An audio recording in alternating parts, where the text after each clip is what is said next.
What's going on, Wisershifters? Welcome back to vlog number, I believe, 2. So, I just want to pop in real quick and talk about a few things. If you're new here, welcome to the channel. If you're not, welcome back. And if this is your last time, thank you for stopping by. Today's vlogs, I just want to sit down and talk to you guys real quick. It's a lot happening, and we're in a place where some people are in a naivete mindset and ignoring what's happening in the world, whereas some of you guys, like you and I, are aware of what's happening in our own backyard, figure of speech, speaking, because we know what's happening in our own backyard, because we see what's happening.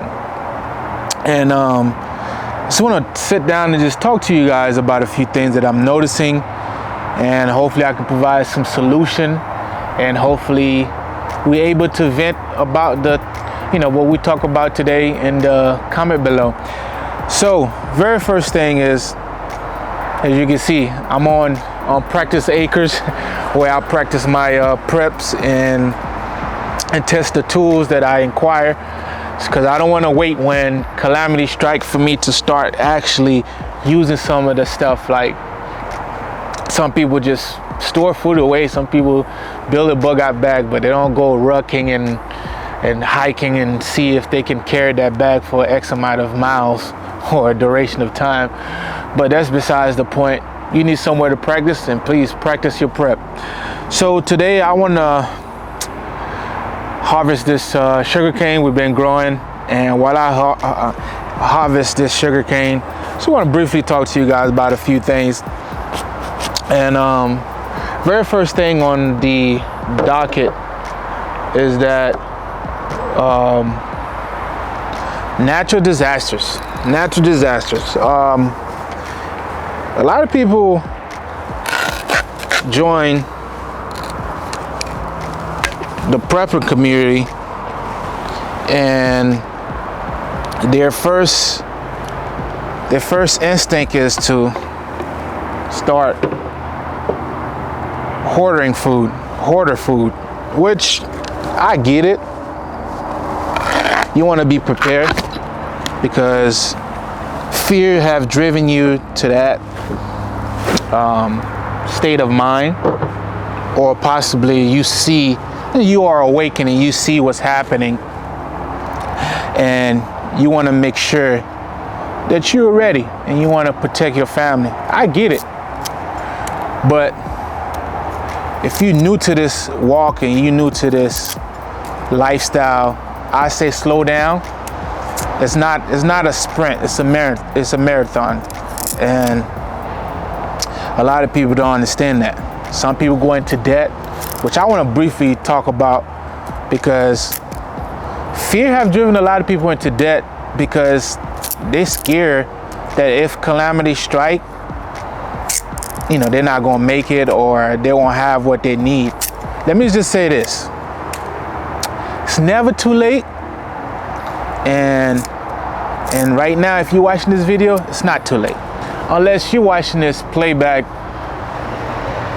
because bomb has dropped and this is a form of entertainment. And if this is a form of entertainment for you, I'm sorry the world had to end like this. A lot of people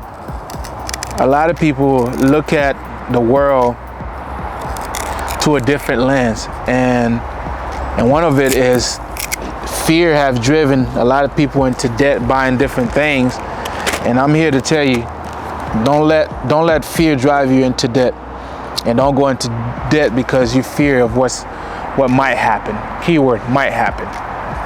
Because here on this channel, our focus is on practical prepping. If it's practical, we apply it, and we deal with reality. And this is not a doomsday prepper channel. So the very first thing right out the gate I want to talk to you guys about is the California wildfires. Yes, wildfire. And you probably see some of that clip that I played in the beginning of this video, and probably what I'm playing now on the screen. A lot is happening. There's different theories, ideas, and the biggest thing for me is the question I ask a lot of people: how could I, or you watching this video, how could you have prepared for something like this, for something like that you're witnessing, that some of the people are dealing with? First thing that came to mind is not many people would have prepared, nor would be prepared, because I've been here in Florida since 1999. Pretty much raised here in Florida. I'm originally from Haiti, for those who's wondering. This sugar cane is coming out pretty good. I love sugar cane, by the way. I came here in 1999 from Haiti, and I was only 10 years old. So went through the process, assimilate, and became a U.S. citizen.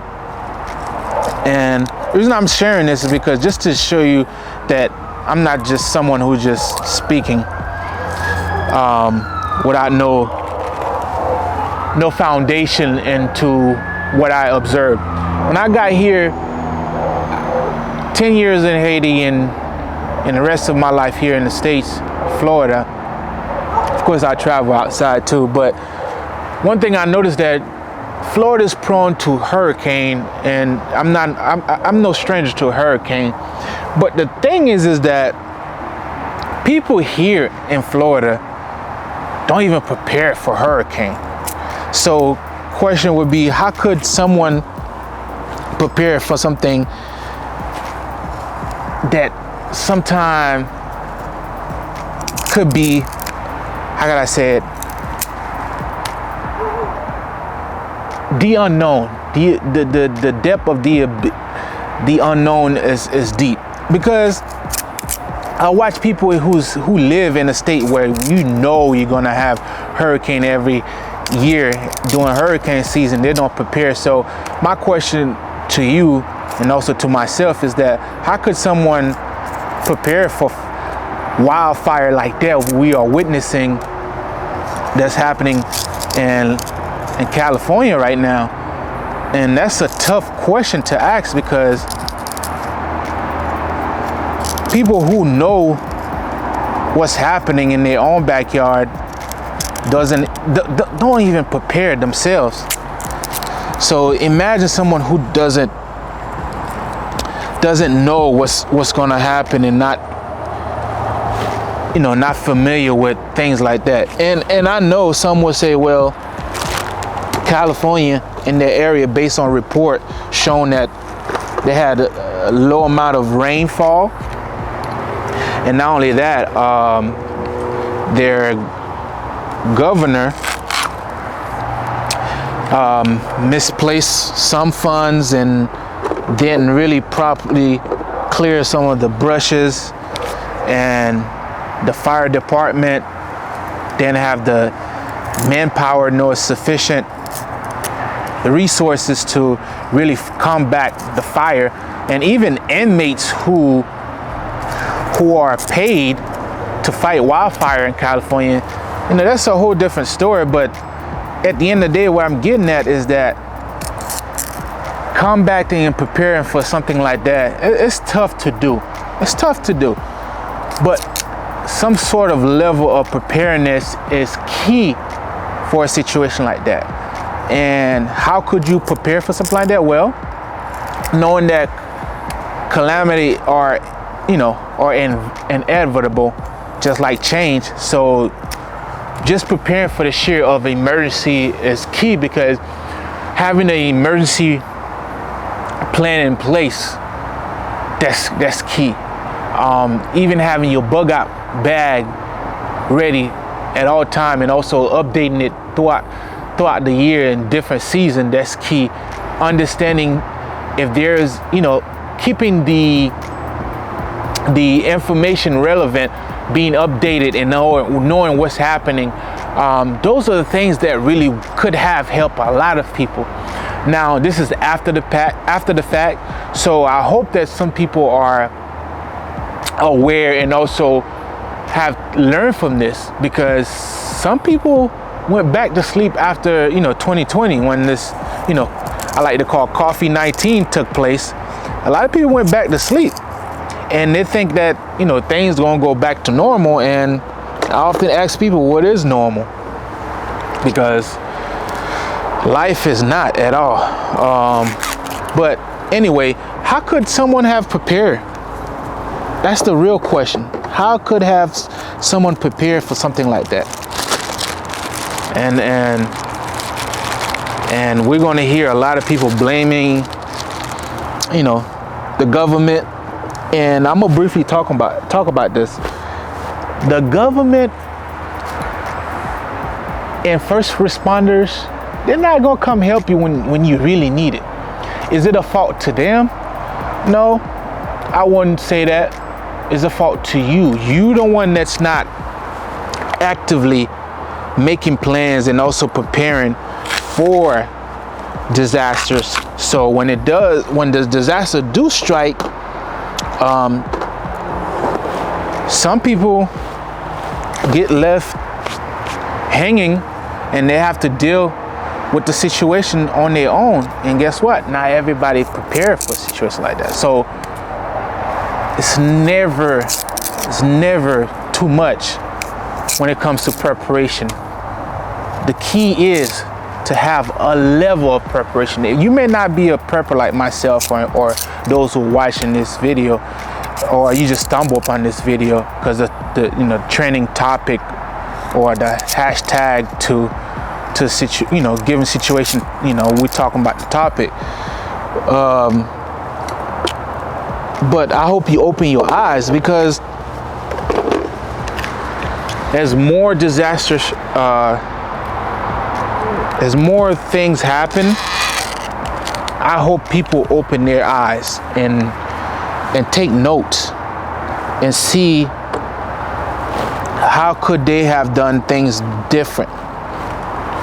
And my biggest takeaway from this California wildfire is it draw me to my preparation when it comes to fire, because a lot of things that happens, we prepared not because we scared, which is some of the key things to why some people prepare, but some people prepare because they went through a hardship or a situation took place like 2020 or last year, a hurricane that decimate a lot of area here in Florida, North Carolina, Georgia, and some of these states. And I haven't even talked about up north. But the thing is, having a level of preparation for fire, whether just having your fire extinguisher available in case you have a small fire, or just having a whole elaborate system in case your house catch on fire, you're able to put it out while you wait on first responder to arrive and help you. Because like I said earlier, you on your own. They're not obligated to come help you. If they can, they will, because the moment that the system get overloaded, you have to be able to think about it. Like, people think that they go about their day and they think like, okay, life is, life gonna treat them well, and life doesn't owe you anything. People don't owe you anything. You're not entitled to anything. So get it together. Start prepping. Learn from what you're witnessing right now in the world, because there's a lot of things happening around the world, and some people wait last minute to prepare, and some people don't. So if you're watching this video, start preparing. Don't wait until it's too late. And what I mean it being too late is when calamity strike, then you trying to figure things out. Don't do that. All right, so if you made it this far in the video, thank you for watching.